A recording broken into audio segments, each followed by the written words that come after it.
going to curse the children of Israel. The angel of God was standing along his way, but Param could not see the angel of God. Because Param was primed from the inside. He could not see the angel of God ahead of him. We encounter so many problems in our daily lives because we have been given a warning, but we could not see or understand that warning from God.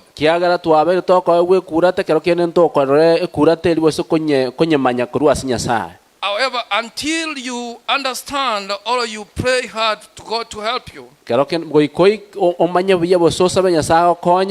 to see the warning when God is warning you, you could avoid disaster.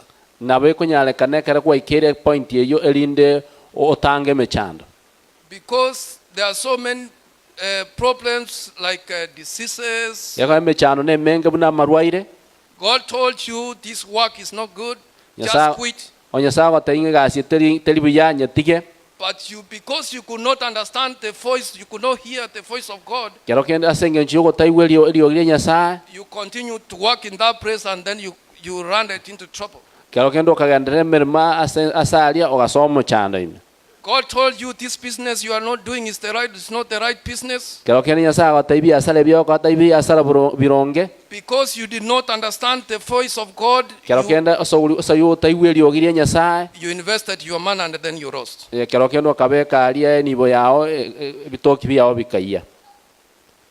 God is constantly, faith is about tests.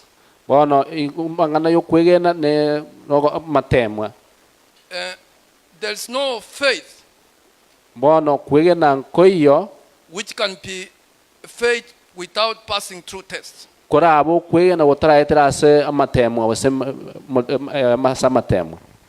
That's why you see when Jesus was tested 3 times,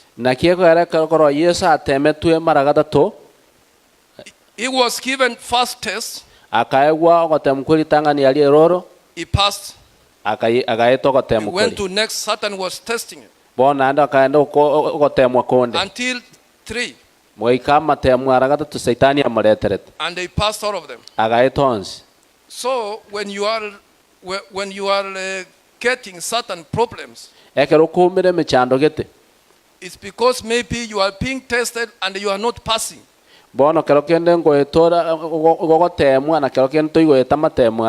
That's why the problems keep on occurring, because you have not passed the test.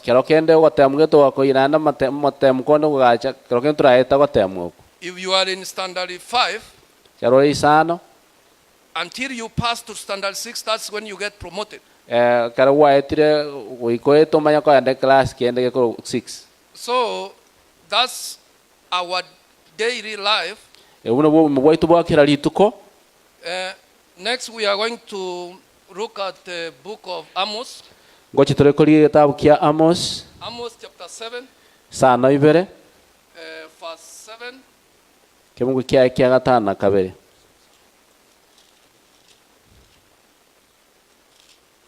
Anybody there?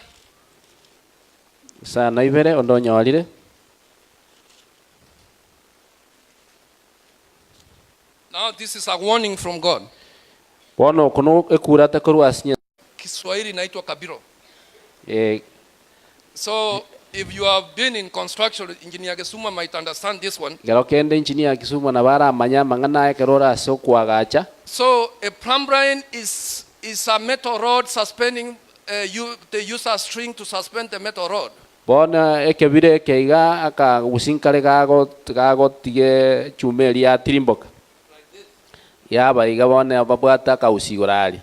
So what God is telling Amos, look here, I have a plumbrine in my hand. And God is going to put a plumbrine against your heart. What God expects you from your heart you want to have a straight heart which is not going to be like this. If you are out of the plumb line, you are out. So we want God to pray. We want to pray to God fair hard, such that when the plumb line comes, we are found that we can be within the plumb line.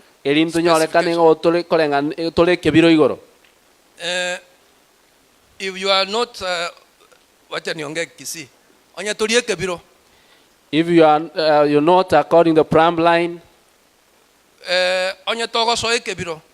if you cannot measure up as by God's plumb line, God is going to destroy that wall. I happened to be a builder when I was in Kenya. So when the engineer comes, he will come with a piece of chalk and the plumb line, and they will put on the wall,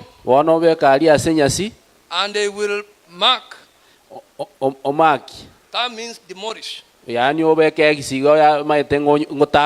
Because that wall is not within the specification of the plumb line. So the people of God, don't wait until you are demolished.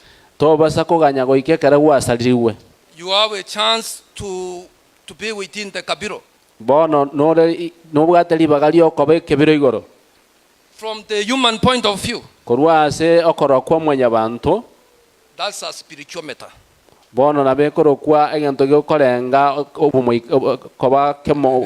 That's something which is not there in English, but I call it. So if I bring a spiritual matter and I measure you,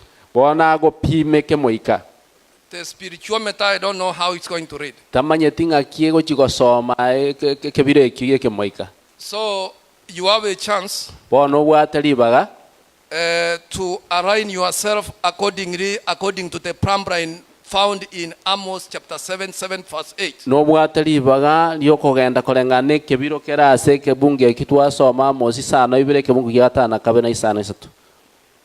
Our faith will continue to be tested. There's one man I like in the Bible. His name is David. If we read 1 Samuel 24 verse 24.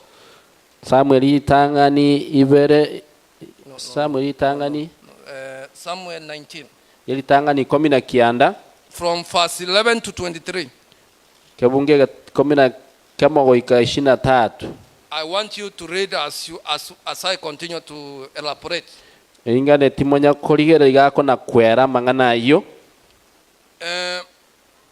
Back to our blind man.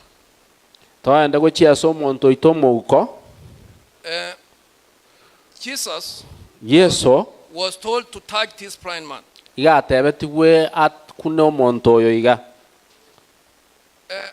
Most of the time we have been touched, but we have not been able to see properly. We want to continue to pray to God such that He may continue to help us. We see. You may think that you are seeing, but you are not seeing. Remember, Palm was beating a donkey because the donkey could not move because the angel of God was standing on his way with a sword. Until the donkey spoke to Balaam. Asked Balaam, why are you beating me? I can't continue to move because the angel of the Lord is standing on my way with a sword. tingonya kogendera ko moiko bo monene ale bosibwane. And then God opened Param's eyes. Bono nyasaka igora Paramu amaisae. And the Param saw the angel of God. Elinde Paramu akarom malaika bo monene. At that point, Param went on his knees Bono ngakieli Paramu akawunse. and said, I've sinned against my God. Agateba na akoli bibe maminche yo monene. Wherever we have challenges, Bono ka tuanyoluna matemwa. where do you go? Seme chando ngotogo tamera. We expect you that you go to God. Igoto ubwato kosemenga igoto kogenda asinya sa. All the time, the servant of God, David, Abona chinga kichonsyo musomba nyasaye ku Daudi. he had a lot of challenges. Na abwate changamoto chinyinge. Saul was searching for him Bono Saulo omoruoti nko muligi arenge. day and night, wanting to kill him. Obo tukono mugaso elinda moite. Saul, one day, Saulo litukelimo they were in a cave. iwalenga aliri kuruma. After Saul has been having fights with the Philistine for the whole day, Bono konyo Saulo bairo kurwania wa Filisti obo litukoligima. he decided to rest in a cave, Bona akaenda aliase likuruma. not knowing that David was already in that cave. Tamanyete nga Daudi na alenga aliase likuruma lilia. David was inside Daudi no alenge malia. in the middle of the night. Asobo tukogati. David and the soldiers saw Saul. Daudi naba asigali baya bakara Saulo. The soldiers pushed David. They told David, this is your time. Bagate Daudi nga bona oli bagali kwanyo oli bagaligia. You need to kill him. Mogane elio ite omoruoti. He's our enemy. He's your enemy. Ono mobiso. God had delivered him to your hand. Nyasa mubekira sama bakao. David was a commando. David alenge commander. A commando and a commander is different. Commando. So David David went there with his sword. akaenda ne moyoye ubirende. He saw Saul Akara Saulo was sleeping. alenga abu. David was having some deep thoughts. Daudi abwate birenge ibime mono. This is Saul is a man or is a king. Saulo no moruoti. He's anointed by God. Iga agatua makutana ya saa. How can I kill him? Ngakinda moite. He decided to cut a piece of his cloth. Akanacha yanga ense moye yanga yaye yangoba. Sababu alisema ubanga now I have my sword. Ya tete na abwate moyo birende. Am I going to tell my junior soldiers that I was unable to kill Saul when I go back? Ngakingo chikobata ingana sinyugo ita Saulo They are karankoira. going to see me as a coward. Ngochikondra balu monto mwoba. So he cut a piece of cloth Akabutora ense moye yanga abegete.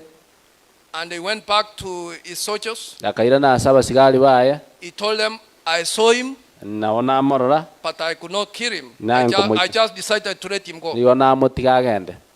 And then the soldiers said, for sure you are a commando. Bagatanga amaena ene commando. But God said, Ko ene nyasa gateba. you are supposed to glorify God's name, not yourself. Bona bueno to como togi nyasa talia yo manyana bwetogia. Why am I bringing this story? Ninki ekara nkola ntomugano. Because this was a test. David was tested. Iwe ko aro anamatem David tianyolete. And David did not pass the test. Bono David taetamatem. He was, instead of glorifying God, he glorified himself. Eli bagalio como togi nyasa agetogia. He was taken back again to the same test. Bona kaira ni wase matem alnaine. Another day, Itukolinde. David was again sleeping somewhere. David Saul. Saul was sleeping somewhere. Saul na raide. And then David and the soldiers were also somewhere in that bush. Na inde Daudi na basigali bayambale ngali. David went there and found David and the soldiers sleeping. Daudi akaenda akanya Saulo na basigali baya baraide. This time round, he picked a jerrycan. Ichinga kiecha kabogolia a jerrycan was a motungi. Jerrycan, the one Saul used to carry drinking water. Elia enkobogo Elia macha ya enkonywa. And he left with it. Akagenda nero. And while he is away a distance from where they were, bonekera asukirege kake. And then David called the bodyguard of Saul. Bono Daudi akarangeria oli olendete omoruoti Saulo. Aksema, let me say it in Swahili. Akasema wewe mlinzi wa mfalme ulikuwa unafaa kufa. Na yule akajibu, kwa nini? Leo hivi ebu angalia wapi mtungi wa maji wa mfalme. So he shouted that you deserve to die because you not take care of the king. Look at the jerrycan of the king. So when the soldiers are looking around, where's the jerrycan of the king? Abasikali kuba koligio motungi olia. They could not find it. Bono mbaye nyoreti. And then David answered, I have it here. Bakabate inonyo bwata. And then Saul answered David. Bono Saulo akamoira ne David. Is that the voice of my son David? Ineli ogie ineli omwana na Daud. When David heard like that, David iwete. He went down to his knees. Akagenda akabeka marua yensi. He said, agateba, my king, omoruoti ona. Why are you trying to kill me? Na sekiokoligia kokosirio bogima bwana. I have nothing to do with you. Why are you trying to kill me? Timbu atikende aseole nki oko oganetigonsiria. And then David and the soldiers, they left the place where they are. They left the jerrycan over there. Bagatiga motungi alia. And then Saul's soldiers, they went and picked it after they have left. Aba sigari ba Saulo bakanda bakoi. Do you know why David did not kill Saul? Ni no matekia ko gara Daudi ata itete Saulo. Because the Bible says, yakora Biblia koteba, wapendeni maadui zenu. Love your enemies. So this time round, he passed the test. Bono ngakie agaeta matemwa. However, David continues to chase him. Na yo yondo ganda tokomuminyokia. Saulo continues to chase him. Saulo no yo ganda tokomuminyokia. So these are the challenges David was facing. Bona ena changamoto David yangoetera. Even as at one point he sent some soldiers to go and look for David in his own house. Bona chinga kichinde ninga kinera tumeta basigari bachikomulia se nyomba yae. David's daughter, bono nyaroka ya Daudi, helped David escape. Agakonya isego tama. That was Michal. Michal was the wife of David. Bono Mikai onyaroka yo moruoti Saulo lengo morugio Daudi. He helped David escape. Agakonya Daudi gotama. On his way he escaped to Ramah. Bono asenjere aya tama gochia sakoro kurama. Where he met Samuel. Bona saumire Samuel. Samuel, remember, is the one who anointed David. Bono nyora Samuel nero mo ageta maguta wageta Daudi maguta. And then Samuel told David, bon Samuel agatei Daudi, let's go to Nayoti. Go togende Nayoti. At Nayoti, Nayoti, that's where they stayed with Samuel. Bono ba mete na Samuel. Where am I telling you this story? Na se kingo bateri moganoyo. Because during your time of difficulties, yako achinga kichia ochobo kongu, where do you run to? Nga yogo tamera. Do you go to your friends? Do you go to your place of work? To tell them your personal problems? Do you go to your friend to tell them your personal problems? Some of your friends, once you tell them your problems, instead they will go and announce around, she has been chased from her own house. Do you know his husband ran away? Do you know that his children, they are no longer in school? Instead, they are going around propagating falsehood. baendera gutangasa amang'ana amabe y'oborimo. Instead of helping you, bagokonya they are propagating propaganda. bachaga gusaria erieta riao. So David knew exactly where to go whenever he's in bono trouble. Daudi gamanyete buya saguchiekera aseme chando. David went to Samuel, who's the servant of God. Bona Daudi akaenda Samueli omusombo Nyasaye. However, Oyenabo Saul, when heard that David is in Lama, ekera naende Saura iwete nga Daudi no Rama, he sent some soldiers naenda agatuma basigari to follow David. They followed him up to Nayoth. naende bakamutunya na Nayoth. I want somebody to read that one. Ninga ndio montaso amekyo Samuel, First Samuel. Samuel ili tangani. Can you read 19 chapter 18, verse 18? Okay. 19, 18, 19. 19 verse 18.